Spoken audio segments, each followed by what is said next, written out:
सृष्टि का वर्णन किया। पूरे संसार में जल ही जल था। ब्रह्मा जी की नाभि से कमल निकला, भगवान श्री हरि की नाभि से कमल निकला, विराट भगवान श्री हरि के नाभि से कमल निकला। कमल से ब्रह्मा जी प्रकट भये। कमल की डंडी पकड़कर नीचे उतरने लगे, जरा पता करें हमारे माई बाप कौन हैं। पर जल में उकताहट होने लगी, सो फिर ऊपर आ गए।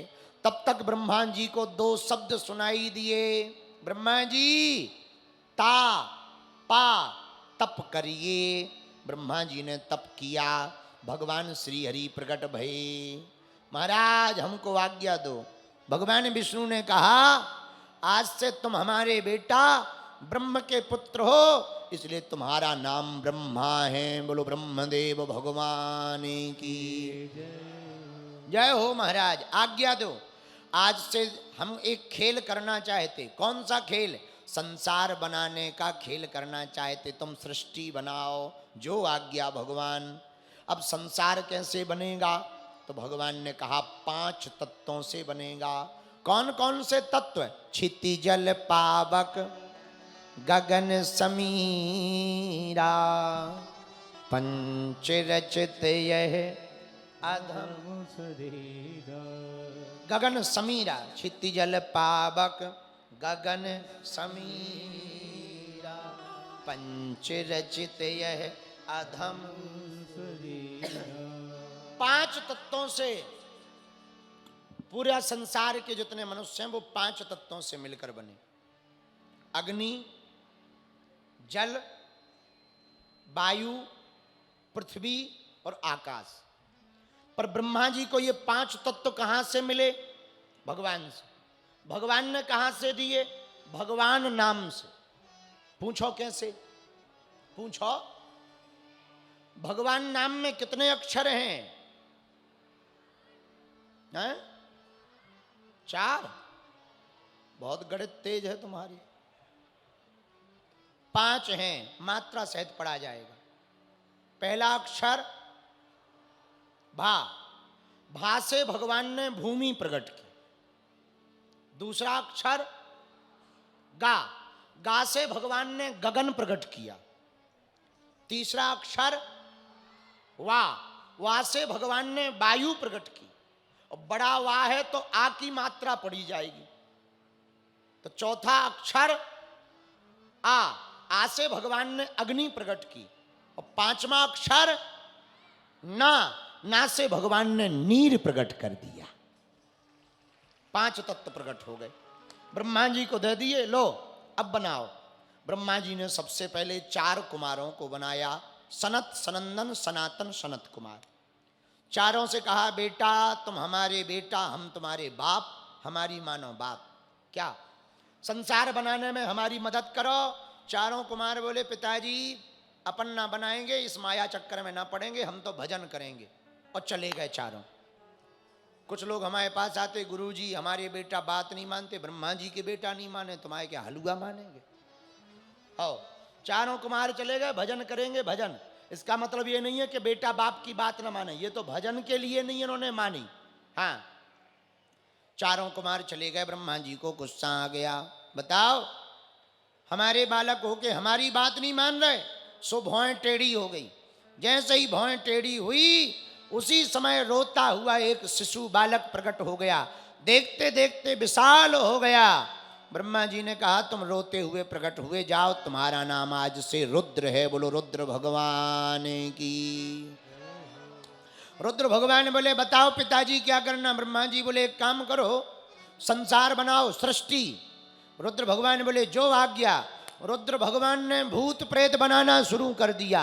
सांकनी, डाकनी, जिंद, बेताल, भूत, प्रीत, इतनी वैरायटी बना दी, पूरे संसार में भूत ही भूत दिखने लगे। ब्रह्मा जी बोले, बस करो भैया, बस करो, भूत थोड़ी बनवाना है, संसार बनवाना है, बस करो। रुद्र भगवान बोले, हमको तो यही बनाना आता है। ब्रह्मा जी बोले, अपनी फैक्ट्री बंद करो। बोले, क्या करें? भजन करो। रुद्र भगवान बोले, यही तो हम चाहते थे। भजन करने चले गए। अब ब्रह्मा जी ने सोचा हमको ही कुछ करना पड़ेगा, तो 10 ऋषियों को बनाया। मरीचि, अत्रि, अंगरा, पुलस्त, पुलह, क्रतु, भृगु, वशिष्ठ, दक्ष और देव ऋषि नारद 10 ऋषियों को बनाया। छाया से करदम ऋषि प्रकट भई, वाणी से सरस्वती प्रकट भई, वाम अंग से एक कन्या प्रकट हुई, दक्षिण अंग से एक पुरुष प्रकट हुआ।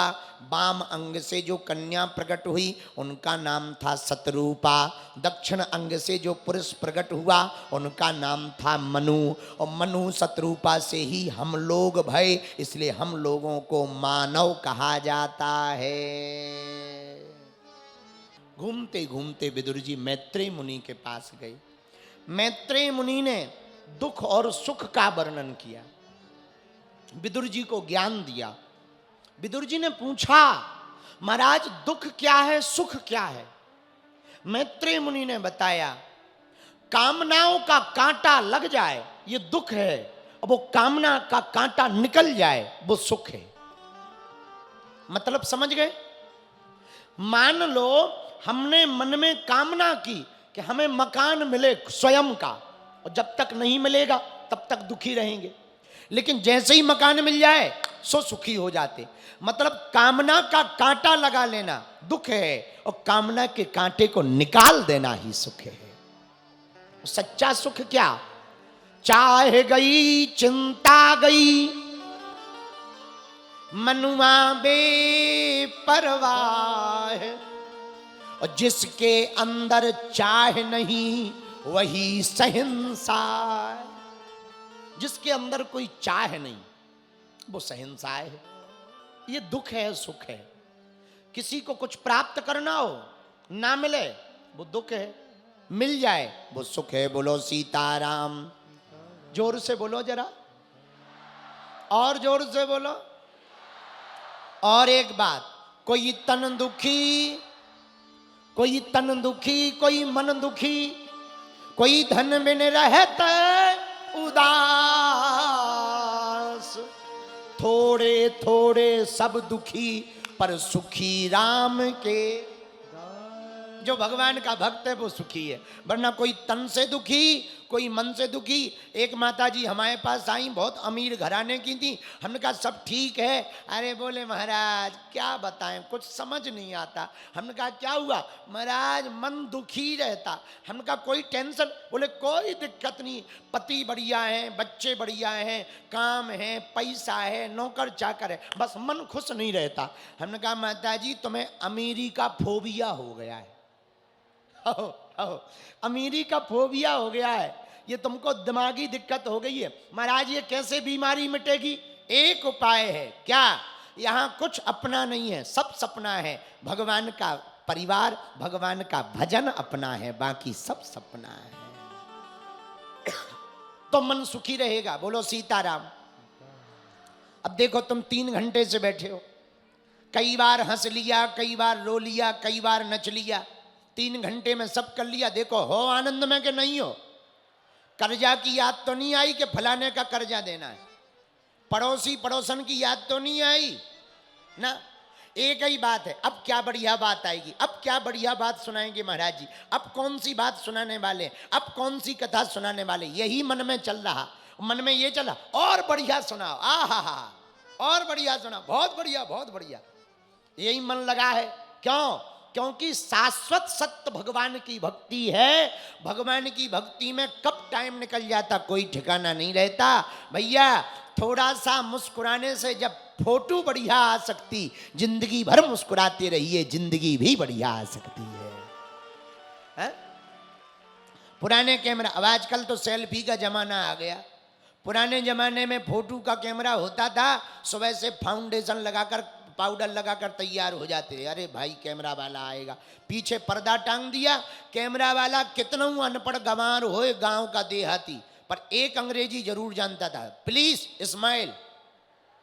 हाँ आप मुस्कुराइए। अब वो टेढ़े होकर के ऐसे, जैसे ही उसने कैमरा लिया, प्लीज हाँ ऐसे टेढ़े होके खिचक कर देता था, और अपन भी 32 खींचा है निकाल देते। बहुत बढ़िया। बहुत जब 10-12 दिन बाद, 3 दिन बाद, दूसरे दिन फोटो बढ़िया छप करके आती थी, रील से निकल कर कागज पर आती थी, अपनी फोटो देख के खुश होते थे। हाँ क्या बढ़िया मुस्कुराहट है भैया।